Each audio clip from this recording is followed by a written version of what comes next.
I'm Mike Ross. I'm president of Voice4Israel, and on behalf of Voice4Israel and the Jewish Federations of Durham and Chapel Hill and Raleigh-Cary, I wish to welcome you to today's program on police training exchanges in Israel. As I look out on the audience, I'm pleased to see that we have a diverse audience, that we have some students, we have Jews and Gentiles, and I also see that we have Patrick Biker, who's running for county commissioner. Thank you for attending.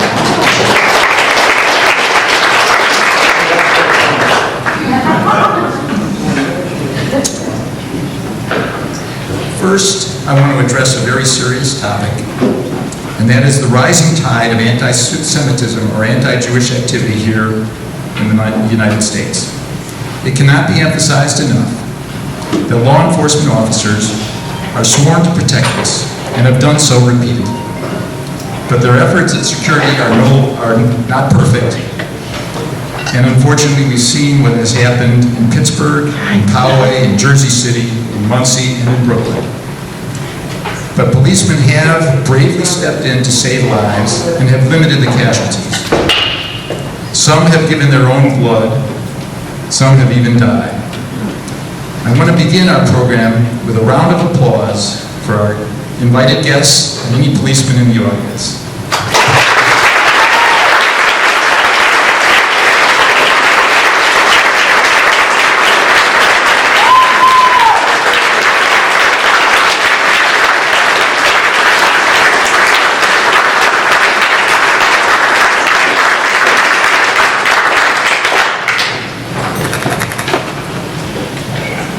2 years ago, a local petition to the Durham City Council, initiated by people opposed to the existence of Israel, alleged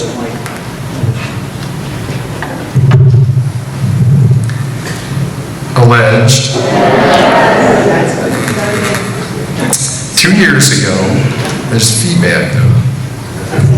2 years ago, a local petition to the Durham City Council, initiated by people opposed to the state of Israel, alleged that police training in Israel contributes to police brutality against peoples of color in America.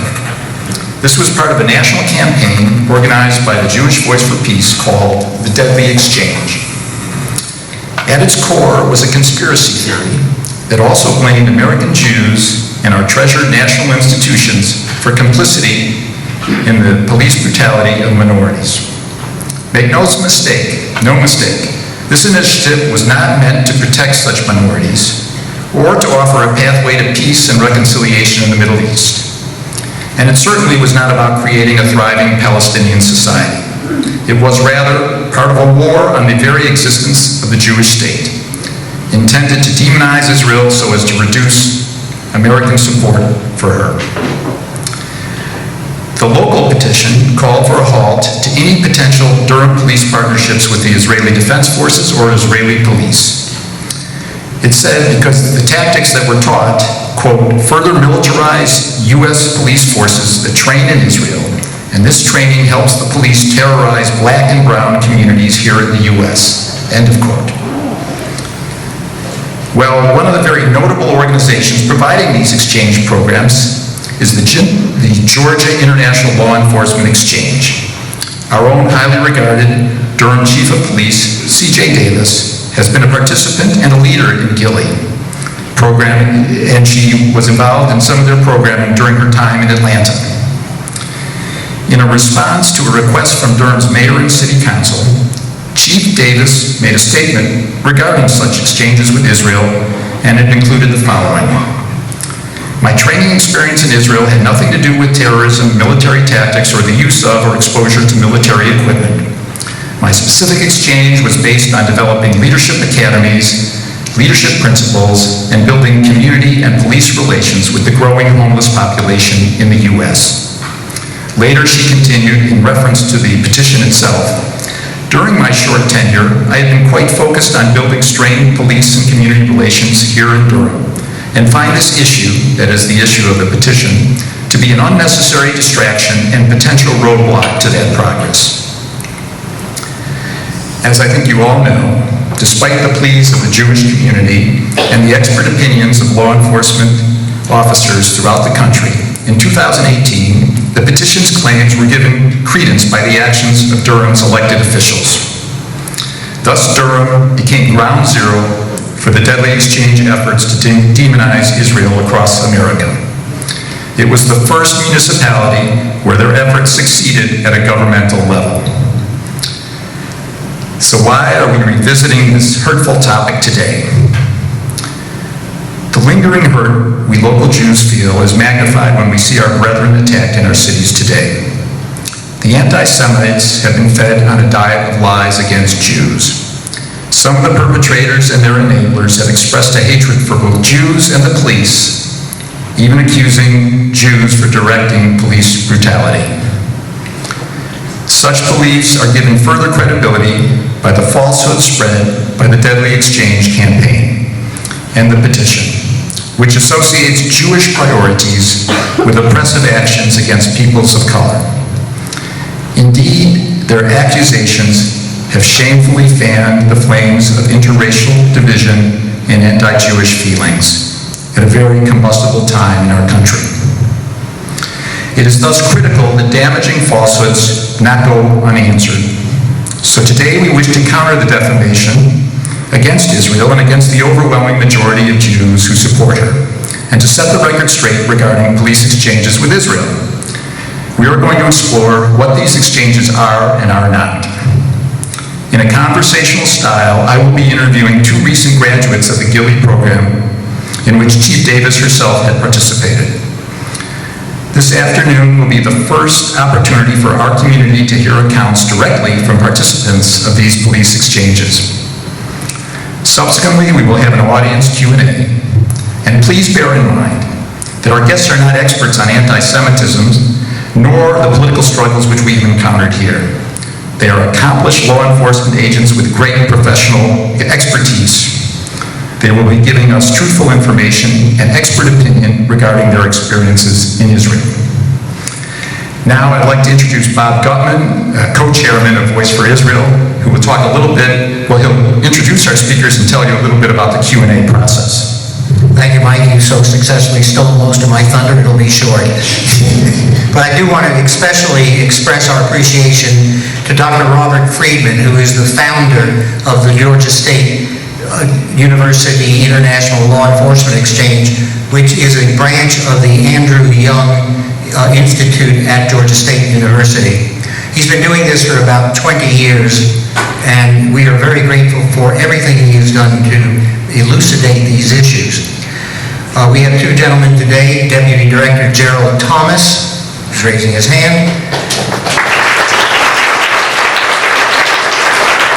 He is a state police officer with some very interesting associated duties with city police and county sheriffs. It's a very interesting relationship.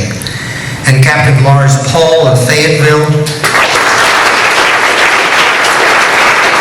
I'm most grateful to these gentlemen for their willingness to give us their time and effort. They drove here for this purpose, and we are very grateful.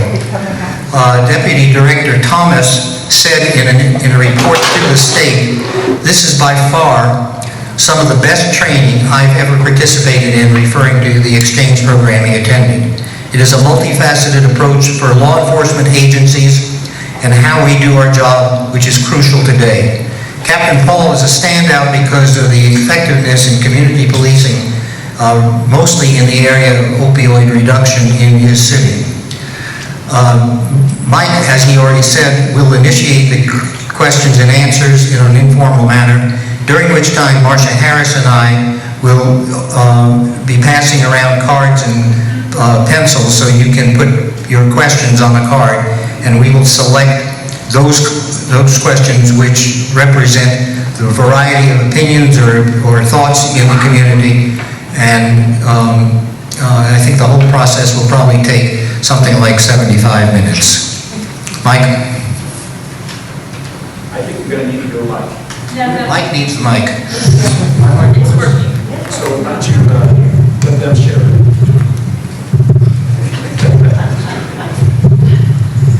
So, we had a wonderful conversation at lunch.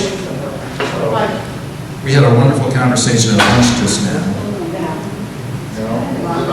It's a fine balance between that and the reverberation. Just talk louder. We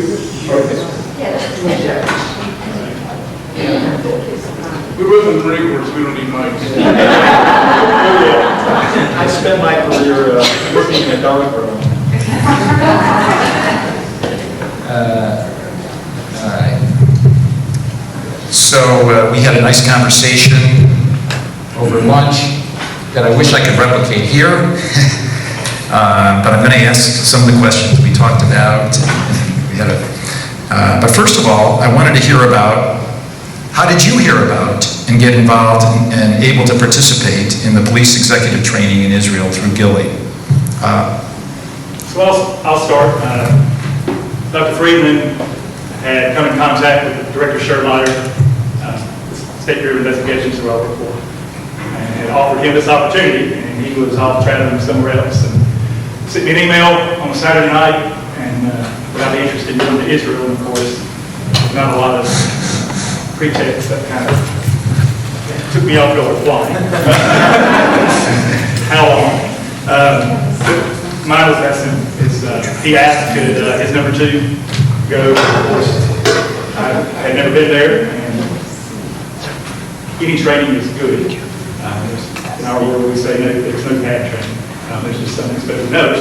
And quite frankly, I'm a bureaucrat by nature now. What I do, so I'll 2 weeks in a foreign country where I won't be making phone calls and getting emails. Sign me up. And Lars? My chief, Chief Gina Hawkins, was a graduate of Gilly, and with her executive staff, she lets us more or less put out a wish list of things we want to do. And so I'm coming towards the end of my career. I've already been in the FBI National Academy, West Point Leadership School, things like that. And Gilly was something that I've never heard of before, so I researched it, and that was on the top of my list. And since I did my time in internal affairs for a few years, which is not the most enjoyable assignment, typically. I think my reward was that she got me into the Gilly. She approved me going to the Gilly program. So I applied, was approved, and it was a great experience. Can you briefly summarize the areas of focus of the training program? Yeah, go ahead. More or less, it was all police focused.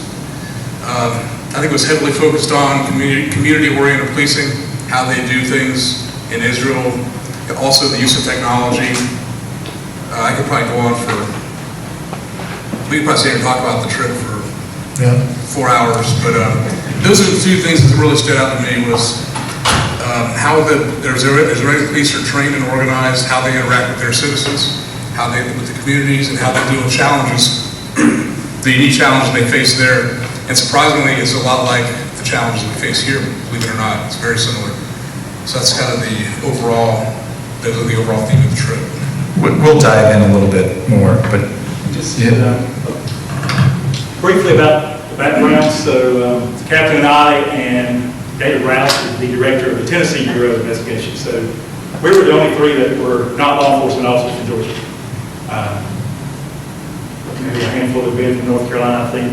Dr. Friedman would love to expand that, and as it catches on, more and more folks want to do that. The university's there, and it's something they're very familiar with. We'd never heard of it. To be selected, you're toward the end of you're the senior leadership. We had a couple sheriffs, several chiefs, captains, the number 2, number 3 of most agencies. So part, in addition to the technology and community policing, was that leadership. There's this underlying development of leadership that all of us went for. We were introduced to most of the senior level policing in Israel throughout the state. So just that connection, camaraderie. could you talk a little bit about your feelings about the connection between police and the citizenry? In my other world, I teach at Greensboro College, and I'm a sociologist by trade and education. I'm an adjunct professor, so not having been there, Dr. Friedman gives us books and suggested things to kind of bone up on the history and what you may expect. And of course, you can read all you want, you have to go experience it. That's what I would say. So my perspective was I came in with what the news, the geopolitical situation. We were joking at lunch.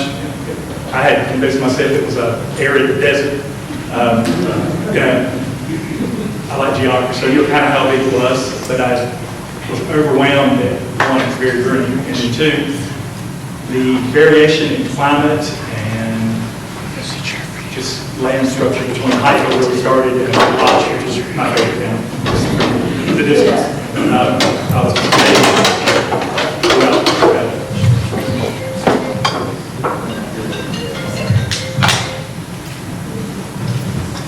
To answer the question, so I wasn't sure what to expect. I had convinced myself there would be, like it is here, it's a us and them, a you and me kind of culture.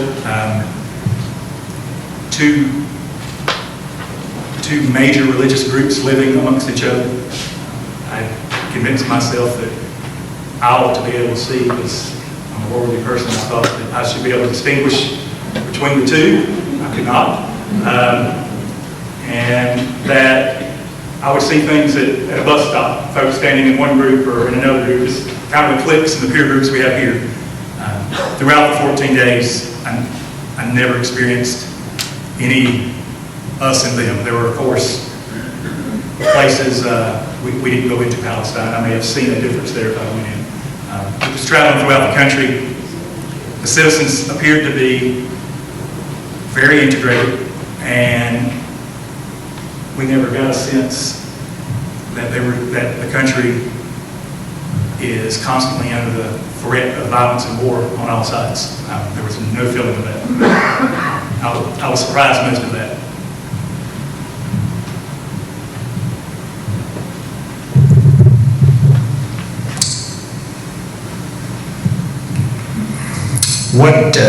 Can you talk a little bit about your experience when you went to the Israeli Police Academy and what you saw there? Either one of you can comment. First of all, I was very impressed with the scale. This is the one academy that every Israeli police officer goes to. It was incredible. They had huge facility. First impression was we walked in, and just the atmosphere seemed like they really. This went for the whole trip. You got the feeling that the Israeli leadership, the police leadership, really truly cared about their police officers and the citizens, and that they were all one. Part of all the decorations, all the sculptures and paintings inside the police academy were all done by Israeli police officers who had been either wounded or had been on active duty for, it could be in Osterhof shootings, as part of their therapy to get back to duty. So that kind of stuff is really, that was really thinking outside the box. It's really a novel concept that I'd never seen before. I thought that was pretty cool. The academy, like I said, the academy itself was world-class structure as far as the shooting ranges. There's a big emphasis on physical fitness. All the recruits were highly motivated. They all wanted to be there. I was just really impressed by the whole setup. We have nothing I've ever been exposed to in almost 30 years of law enforcement to touch it. Most impressive was, I mean, it's all new, clean, fresh coat of paint. Talking about the SBI, we're in a building that's built in 1940, I think. Good state government. They had developed a small city for their training, which impressed each of us. To give real-time, real-life scenarios instead of, well, hypothetically, you go to a convenience store. Well, they built a convenience store. They built a hotel. They built streets and bus stops and pretty much anything that day-to-day operations you may encounter. And what do we do with this? And so real-time training, something we would have to do it in some kind of simulator. It just doesn't exist here.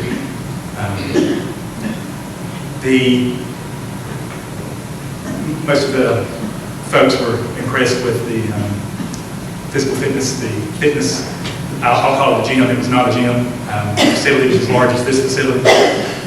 pool waves, or some folks doing yoga. I mean, we were all in this. Can you talk a little bit about any efforts at community building between the different peoples of different faiths? Maybe Lars, you can talk about that. One example off the top of my head, the most in-your-face example that we saw of that was in the city of Akko. Okay. There was a mosque there. It's I think it's the fourth most important mosque in Islam. I forget the name of it, but anyway, the imam from that mosque and a rabbi, the local rabbi, we actually invited to meet with them. They sat down with us and talked to us about what they do, how they work together to kind of keep the peace together with the police. And remind me, it's a lot of what we do here in my city of Fayetteville. We have a relationship all the way down to the officer level with members of the community. So the police there, they can call this imam or this rabbi if there's an issue, like if there's a fight or anything that can spark violence. And they can kind of put an end to it. They can kind of nip it in the bud, so to speak, before it gets big. Because after all said and done, you could tell they were friendly with each other. They might not really like each other that much, but their mutual interest was, and it was made very clear to us, they all live in the same city, and they did not want their city to burn. Period. Everybody still has to live there after violence. So that was the most, and they work together with the police all the time. Very, very close relationship with the police, and that was one impressive example I saw. I don't know how long it's been going on, but it was made clear to us that there's been a concerted effort to incorporate Arabs into the police force, where we would, here in the States, and particularly North Carolina, we have an emphasis in North Carolina law enforcement that we want to have a police force that reflects our community. That's ideal for any agency. And it just goes to show that, even there they were making the effort. We got varying degrees of skepticism on will it be successful. We will hear from some that it's absolutely successful in here, and room we grow here. Even a small country, there's just like our state, different areas that vary between of acceptance and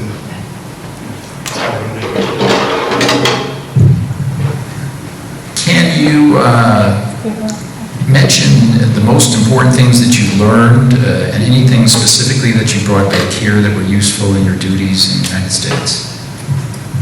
So technology, the Israeli police force is far ahead of North Carolina law enforcement technology. I recently went to New York City for about 3 days just to look at some specific technology that we may want to incorporate here on a state level. So it's explained in depth and shown to us, and it's easy for us to see the need. Again, we can agree to disagree, but the United States is not surrounded by hostile nations wanting to, on a day-to-day basis, cause us harm. So because of that, Israel's had to adjust, and your technology is going to adjust with it. In particular, license plate readers. There are states in our nation that have that. They're very successful. North Carolina, there's a little resistance getting that to take hold here. We went to what is equivalent of our fusion center that we operate, the State Fusion Center, and could just see. It's monitoring traffic.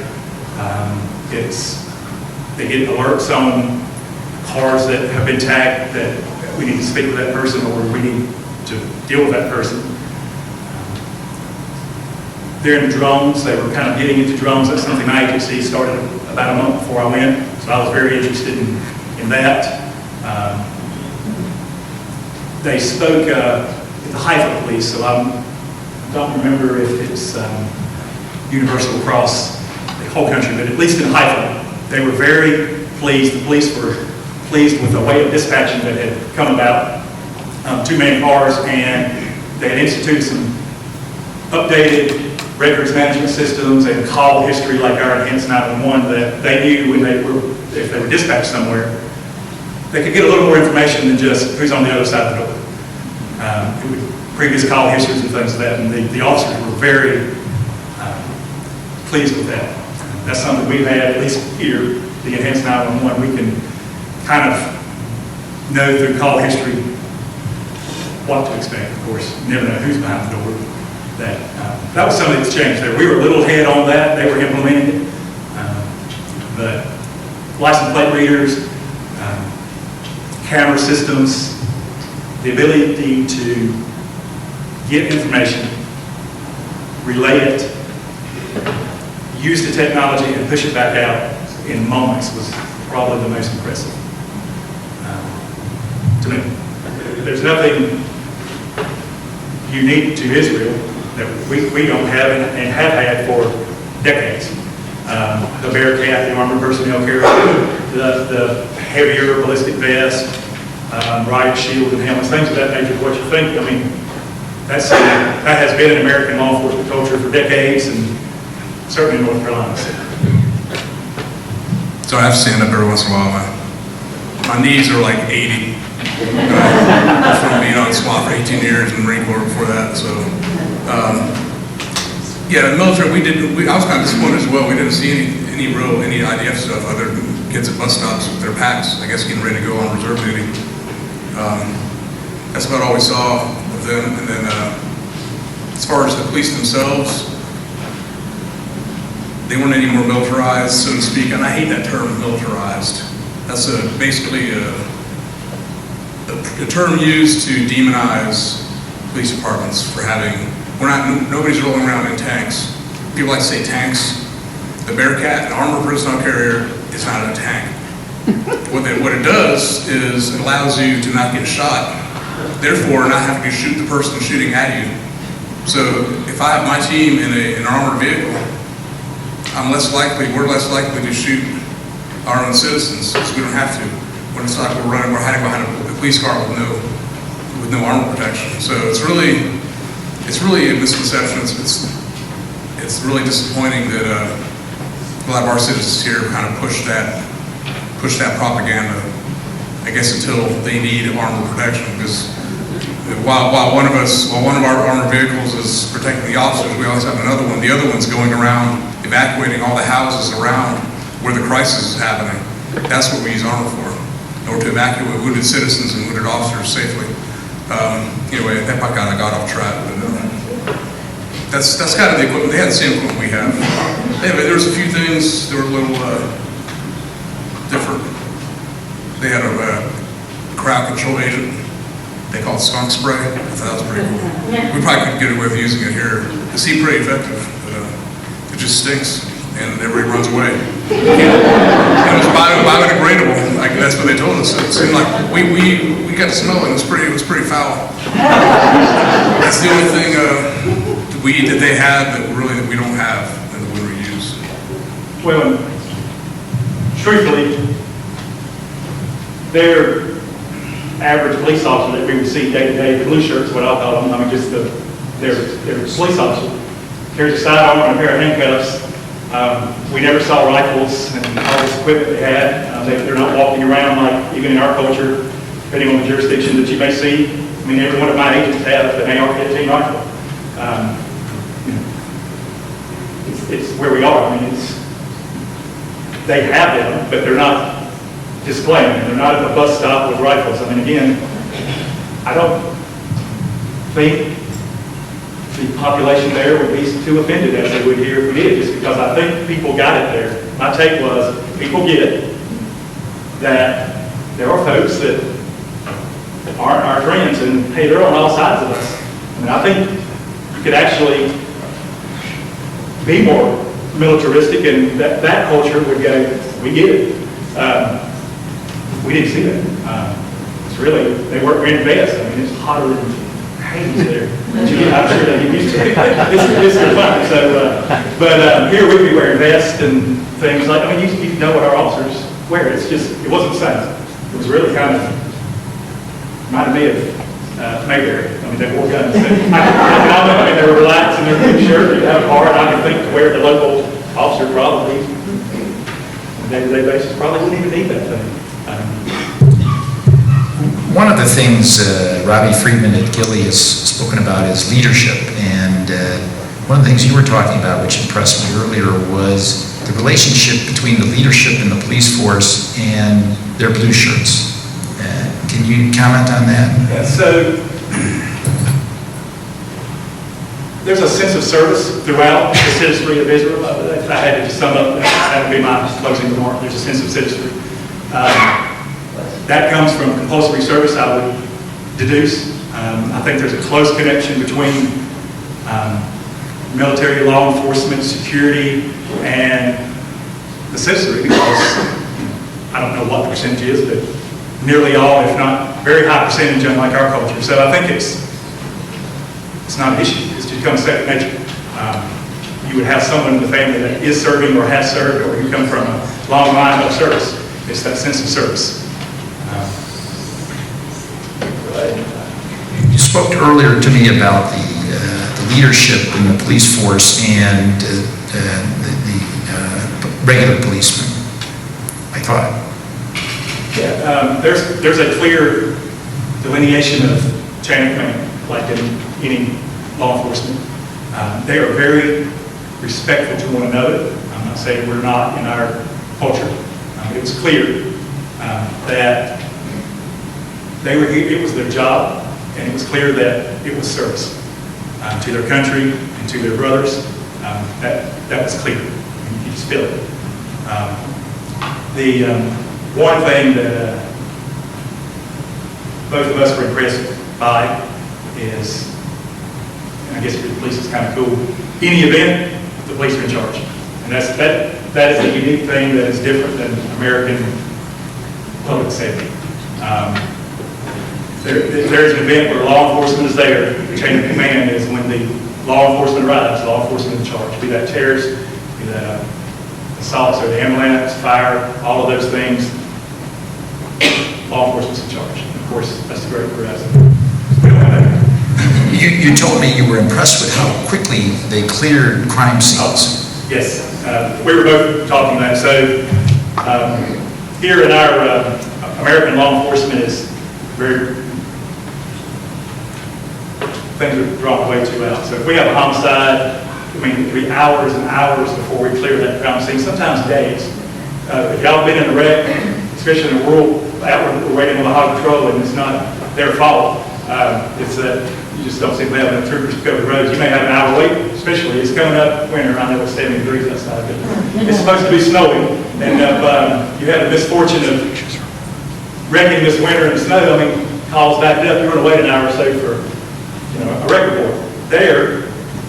They made it clear to us that it is intentional that these situations are dealt with, cleared, and things are made to get life back to normality as quick as possible. We're here, we're going to keep a family waiting to take control of their house again for hours and hours, or maybe a day or two, just depending on the severity of the incident.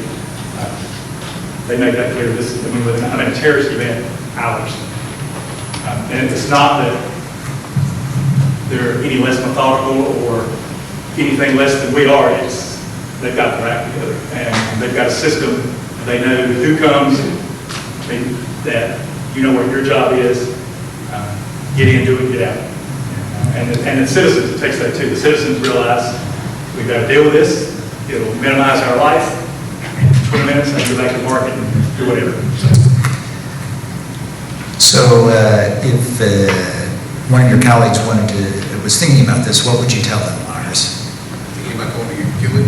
Yeah, or on any exchange to Israel. I would highly encourage it. Most of the people in my department want to go already. So we've got several on the waiting list.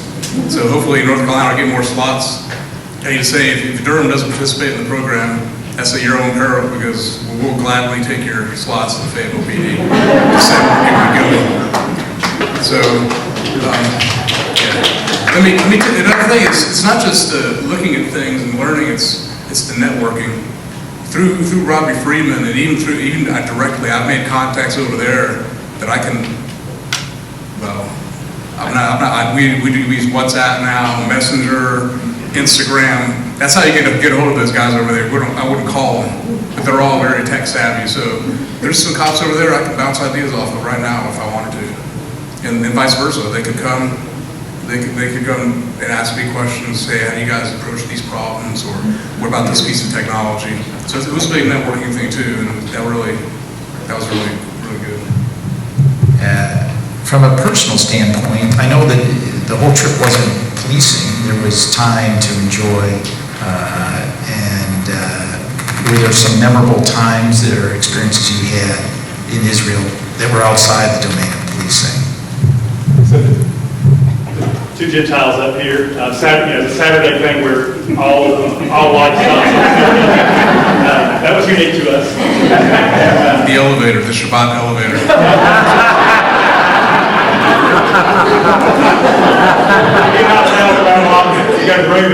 I know we stayed at an elevator for 15 minutes. And then we made the mistake of getting on it.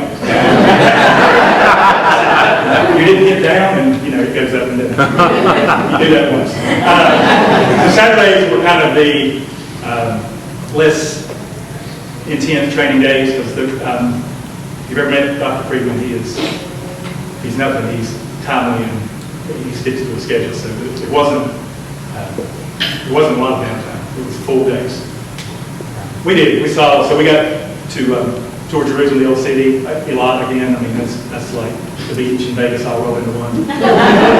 Remarkably, never saw an officer there. I mean, I know they're there, but it just gives you the sense of they told you too that all people come to a lot, and it's kind of, they described it as Vegas, that everyone gets along.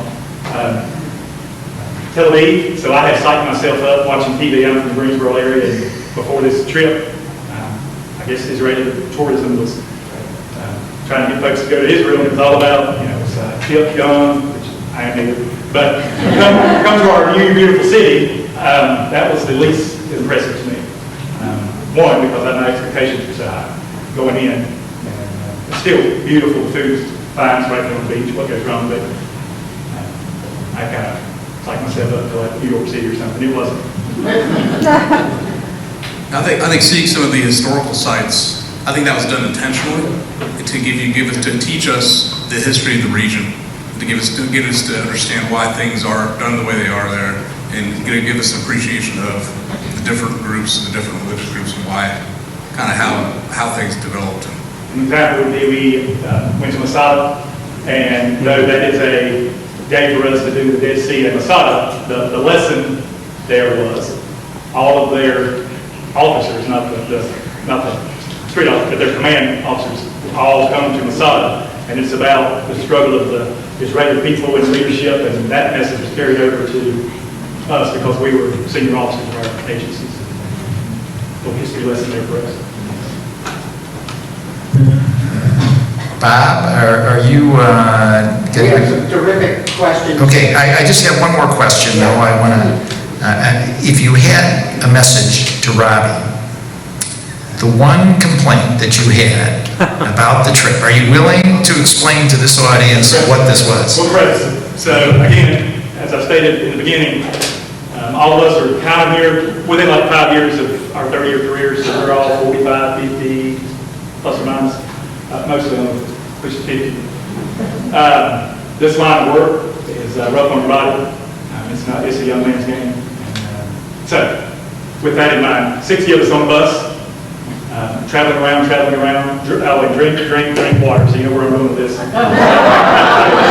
only complaint we would have in retrospect and for future delegations is to build in more bathroom breaks. And everywhere you stop, there's like one stall bathroom. We should also have the police department, and they're just used to, officers aren't at the police department, they're out in the community, and there's 2 urinals. Well, there's 60 less. We'll have one on the bus, maybe a bus with a bathroom in it, could be nice. Thank you.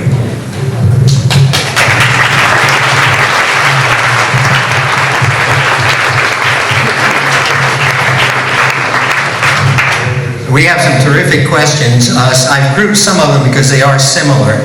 So I'll try to handle it that way. And there's only one that I really couldn't read, so I may have to omit that. Let me start with this one. Did you see anything on your trip that concerned you about violation of human rights?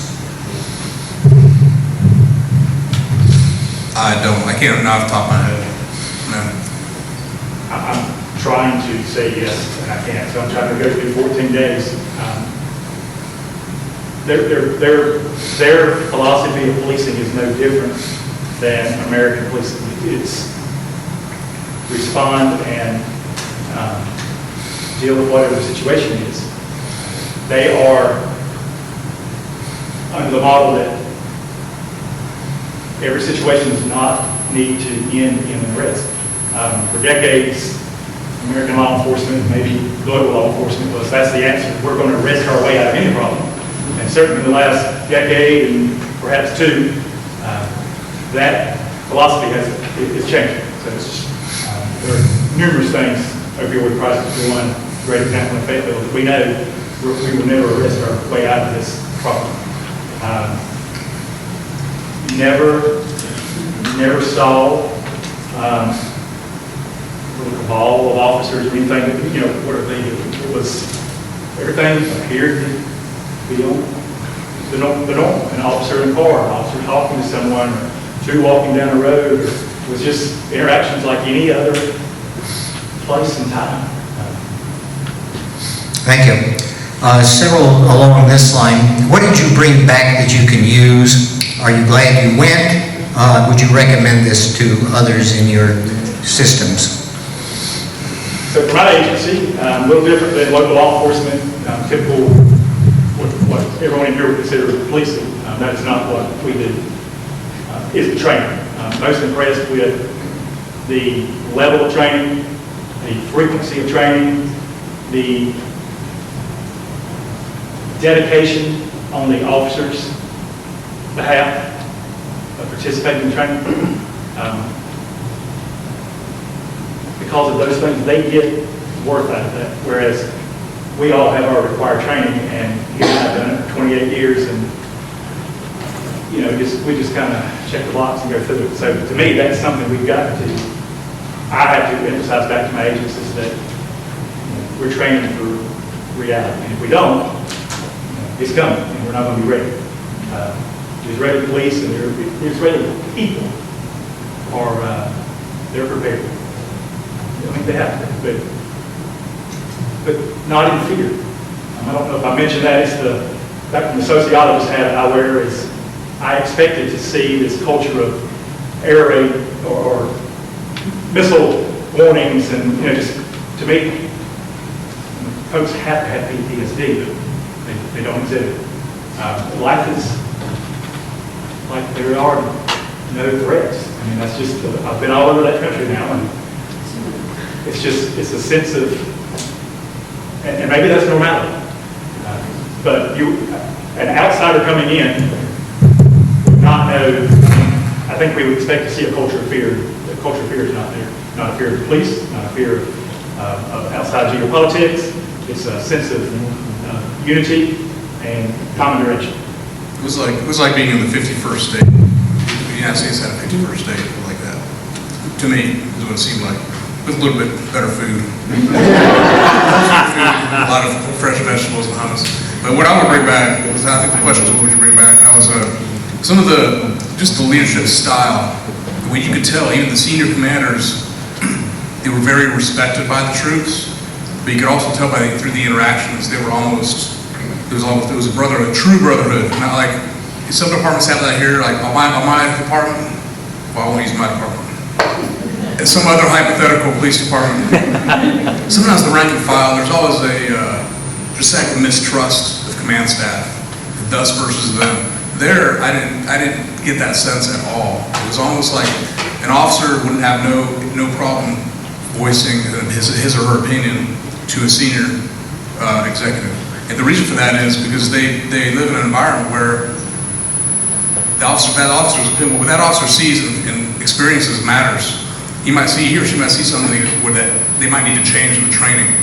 which is another thing what Gerald mentioned was their policy is if a field training officer tells a recruit out in the field, don't do it like they showed you in the academy, do it the way I told you. That's common here, you hear that all the time. Forget what you learned in the academy. That's an absolute no-go over there. They will stop that guy's training, they'll go back to the academy and say, okay, who's right, who's wrong? Does the academy need to change? Do we need to change? Remember that thing? And the reason for that is you're sitting here acknowledging is though Israel is big in one sense, it's one jurisdiction, and it was made clear to us that if there's an issue rising in Jerusalem, officers from Piper are coming down, and officers from Lot are going up, and Tel Aviv Cross. That's why it can't be. You forget what you're trying. I mean, you can see it and feel it. That I know when he shows up, he knows what to do. Just because he's from Haifa, he's got my back. I mean, we're on the same street, and that's unique to. It's kind of like we've done that. We've done that with active response to active shooters here. We've gotten that right here. We're all the same. We all know what to do. But other things, it's just it would be kind of we have to sort things out first. Over there, they've got it. They've got it together. Did you encounter or do any exchanges with border police? Yes, we spent a good amount of time with them. We went to their training facility. We'll probably spend a total of maybe a day and a half total. Collectively, we saw them in Jerusalem. They're involved in Jerusalem pretty heavily. They were our escorts in the old city. So yes, short answer is yes, we did. We did spend some time with the border police.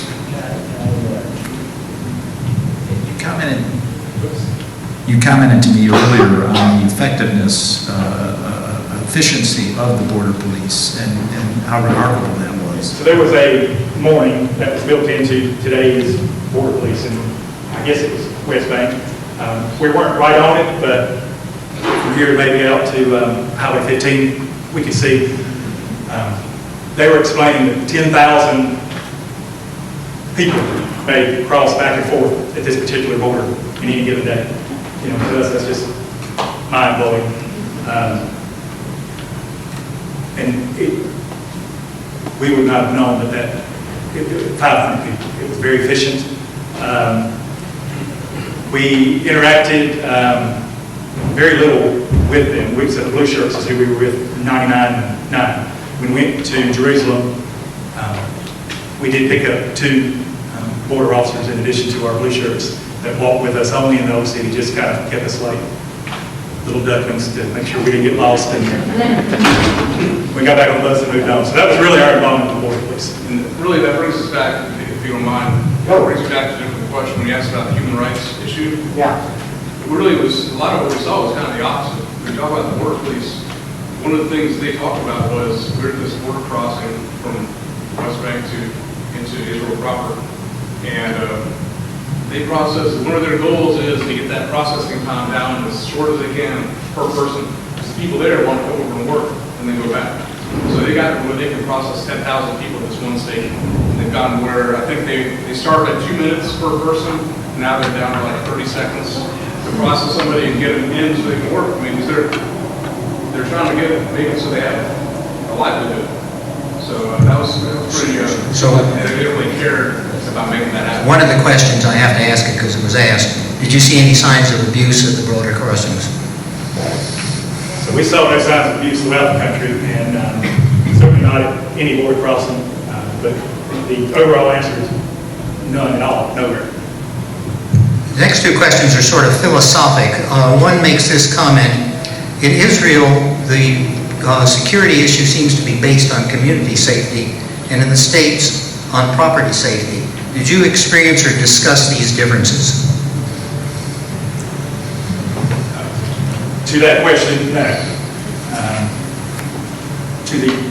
I will agree that it is, the focus is on the overall safety of the state of Israel and its people. And again, it's not just the police. I think there is a sense from the citizenry of that also. And it just all ties back into the training and the readiness And it is a philosophy of, so the philosophy that was conveyed to us is a hostile force, we're so small, especially in the middle, could be in Tel Aviv within an hour. So they have a sense of heightened awareness. But to answer the back part of that question, so if we have here in the States, if we have a sense of heightened awareness, you start to see long guns, you start to see policies like stop and frisk, you start to see a little more, we are leading toward a little more, less citizen rights and a little more public safety, that balance. I mean, when things, bombings and such, there, again, maybe it's just the culture, but then it's just part of our life. And there is no separating the two. And a good example of that is people, we saw people going into a shopping mall, and there's security guards who work also. They have to obey the police. Police are in charge of everything. So people were getting their bags checked, and I think at one point one of the guards turns back, and there's a lady who could have went right in, but she didn't. She stopped. She tapped the guy on the shoulder. Here's my bag. Check it. This is the way it is. This is a natural thing. Nobody complained ever.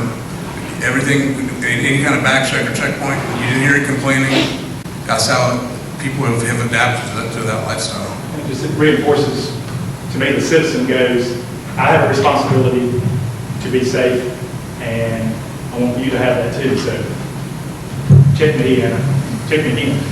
In that regard, a good question is, what were you taught, if anything, to do to de-escalate confrontational situations in the community? I guess our experience in Akau was a pretty good example of that. And we're good at it here now. I think at least in Fayetteville, of de-escalating an overall community issue before it gets big by having those personal relationships. That's what it's all about. And that's one thing, if I can elaborate a little bit on that, that's one thing where I thought they were a little bit behind us, was in community policing and the philosophy of community-oriented policing. When it first started, you had these community policing units. Like, here's a group of people that aren't real crime fighters, they're just going to go out and hug babies and stuff like that. That's our community police unit. That's how it started in the 90s here in the U.S. Then, if you're doing it right, you should not have a community policing unit. Your entire organization should be community-oriented. So every beat cop should have a relationship with the clerks at the clerk at the quick stop. That's that level. As a captain, I have a personal relationship with all my council members who are elected in my area. They all have my phone number. All the local preachers of the churches, they all have my phone number. They all know they can walk into my police station at any time. So it's all those relationships at every level that really make the difference. And they're probably getting there, but I see that we're just a little bit ahead in that. And I think I brought that up to them while we were there. The commander of Haifa made a point to what Captain Paul said. So again, it was addressed in Haifa. It could be addressed in all the precincts we went, and somebody had already said it, and they were talking about stolen cars or traffic violations or something. But it was portrayed to us, we got a sense that at least in Haifa, and so knowing they've got a unified police force, I don't know why not the rest, that they have the foot officer, and they have little scooters. Instead of light patrol, it's like a little motorized, a moped, a little faster than that. But it was emphasized that this officer will cover a particular neighborhood, and those folks have that officer's number and things of that nature. So that's a sense of community policing. Thank you very much. That's a sense of the questions to you. There are two questions that were probably addressed more to Mike and me. Let me answer them. One is the rule not to exchange police officers with Israel still in effect. There actually is no specific law. The City Council passed a statement which can be interpreted as law, but it's confined to the city of Durham. The other question is, did we invite members of the council? Yes. Did we invite candidates for the commission? Yes. Did we invite police officers? Yes. Did we invite members of the communities of color? Yes. And we're very glad that you came, but we couldn't get everybody we invited here. And thank you all very, very much for being here.